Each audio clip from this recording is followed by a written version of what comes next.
सांगली जिल्ह्याने द्राक्ष उत्पन्नात आपली वेगळी ओळख बनवली आहे। खानापूर, तासगाव ही गावे द्राक्ष उत्पादनात अग्रेसर। त्यातल्या त्यात खानापूर तालुक्यातील पळशी गावची ओळख ही 100% द्राक्ष परदेशात पाठवणारे गाव म्हणून। मात्र निसर्गाच्या कालचक्रासमोर आज या गावची ओळख नामशेष होण्याच्या मार्गावर आहे। सततचा दुष्काळ, गारपीट यामुळे द्राक्ष बाग जगवणे इथल्या शेतकऱ्याला अवघड झालंय। टँकरच्या जोरावर मागील 3 वर्षापासून जीवाचे रान करून बाग जगवणारा बागायतदार यंदा मात्र हतबल झालाय। त्यामुळे ऑक्टोबरची छाटणी न घेता द्राक्ष बागा काढून टाकण्याचाच निर्णय इथल्या शेतकऱ्यांनी घेतलाय। सांगली जिल्ह्याच्या पूर्वेकडील एक गाव पळशी, त्या गावची ओळख टपोऱ्या द्राक्षामुळे जगभर झाली। 1996-97 पासून द्राक्ष उत्पादनात हे गाव अग्रेसर राहिलं।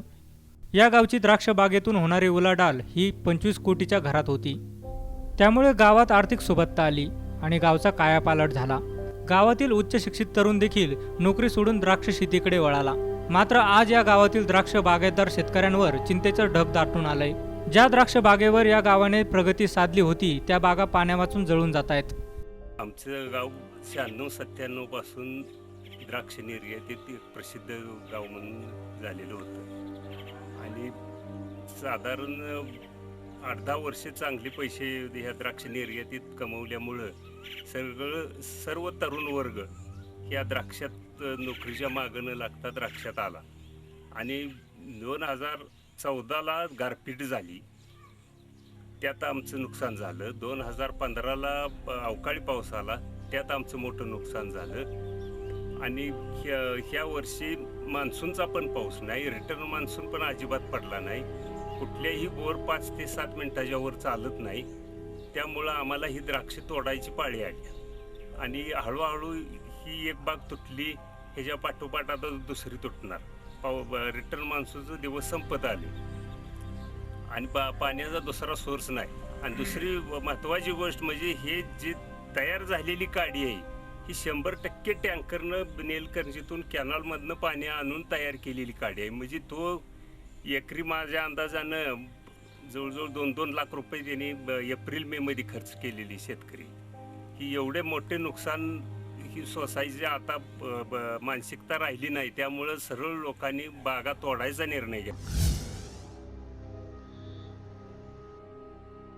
मागील काही वर्षात पाण्याच्या शोधासाठी द्राक्ष बागायतदारांनी प्रचंड प्रमाणात कूपनलिका खोदल्या, मात्र उपयोग शून्य। कूपनलिका पुनर्भरणाचा शेतकऱ्यांनी प्रयत्न केला, मात्र मागील काही वर्षात पाऊसच झाला नसल्याने शेतकरी हतबल झालाय। आमची आणि दुसरी पाण्याची परिस्थिती अशी निर्माण झाली, बोरची संख्या बऱ्यापैकी गावात आहे, पण 3 वर्षापासून सतत पाऊसच न पडल्यामुळं अगदी अल्प प्रमाणात पडतोय। त्यामुळं बोरला पाणी नाही, कुठल्या विहिरीला पाणी नाही, बाहेरनं येण्याचा सोर्स कुठं नाही। त्यामुळं त्या पुढच्या वर्षी पाणी पडेल ह्या आशेनं लोकांनी पाणी घातलं, पण पुढच्या वर्षी पाणी नाही। त्यामुळं असं आर्थिक गणित बिघडत गेलं की लाखो रुपये लोकांच्या डोक्यावरनी कर्ज आहे। ही कर्ज कशी फेडायची आणि कसं पुढला उदरनिर्वाह करायचं हे लोकांना आता कोड पडलेलं आहे। सलग 3 वर्षाच्या दुष्काळामुळे गावातील पाण्याचे स्रोत आटलेत।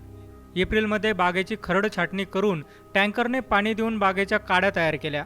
आता ऑक्टोबर छाटणी म्हणजे पीक छाटणी घ्यायला पाणीच राहिले नाही। त्यामुळे बागा सोडून देण्याची वेळ द्राक्ष बागायतदारांवर आली आहे। यातून काहींनी टँकरने बागा जगवण्याचे धाडस दाखवले, बागेची छाटणी केली, काट्यांना पेस्ट लावायला सुरुवात केली। मात्र होणारा अफाट खर्च आणि मिळणारे उत्पन्न पाहता खर्चच जास्त होतोय की काय अशी भीती शेतकऱ्यांना सतावते। या 3 वर्षाच्या सततच्या दुष्काळामुळे आज फार मोठा अडचणीतला शेतकरी आलेला आहे। तरुण वर्गानं काय केलं, शिक्षण घेतलं, पण कुठंही नोकरीच्या मागं न लागता आणि उत्तम दर्जाची चांगल्या प्रकारची आणि अभ्यासू पद्धतीने शेती करून आज इथं द्राक्ष क्षेत्र उभा केलं। पाण्याची कमतरता असताना सुद्धा एका शेतकऱ्याच्या 3-3, 4-4 एकर द्राक्ष बागा आहेत आणि सलग 3 वर्ष टँकरने पाणी घालतात आणि यातून व्हायला लागलं काय की त्याची आर्थिक परिस्थिती इतकी खालावली की तो परत उभा राहणं आणि यावर्षी कसलाही प्रकारचा पाऊस पडला नाही, त्यामुळे परत द्राक्षबागेला टँकरनं पाणी घालणं आज त्याच्या आवाक्यात राहिलेलं नाही। आज आमच्या गावापासून 3 किलोमीटर अंतरावरून टेंबूचा कॅनल जातोय। फक्त भौगोलिक परिस्थितीमुळं आम्ही ते पाणी उचलू शकत नाही फार मोठ्या खर्चाची बाब असल्यामुळे इथं शासनानं मदत करणं आम्हाला गरजेचं आहे. आणि आज आत्महत्येच्या उंबरठ्यावर येऊन शेतकरी ठेपलेला असताना शासन जर आम्हाला मदत करत नसेल तर आत्महत्यानंतरच्या मदतीलाही काय अर्थ राहत नाही शेवटी. मग कशासाठी करायचं?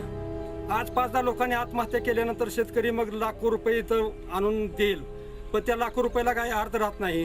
तर आज या स्थितीतून आम्हाला बाहेर काढायचं असेल तर शासनाने एक आम्हाला पाण्याची व्यवस्था करून दिली पाहिजे. आम्हाला दुसऱ्या कुठल्याही आर्थिक सहाय्याची गरज नाही.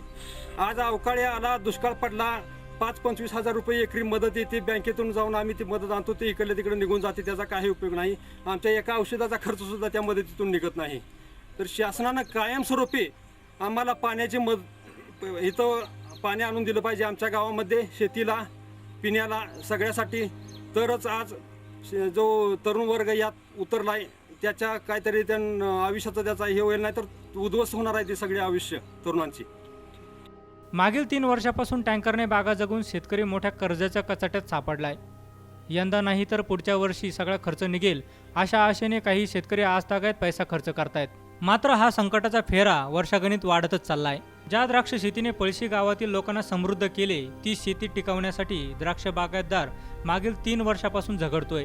त्यामुळे द्राक्ष बागायतदारांमध्ये कमालीची अस्वस्थता आहे. ज्या गावाने द्राक्ष उत्पन्नाच्या जोरावर आपले नाव जगभर पोचवले त्या गावची ओळखच आता पुसून जाते की काय, असाच प्रश्न येथील बागायतदार शेतकऱ्यांना पडलाय. योगेश चौगुले, SBN महाराष्ट्र, सांगली.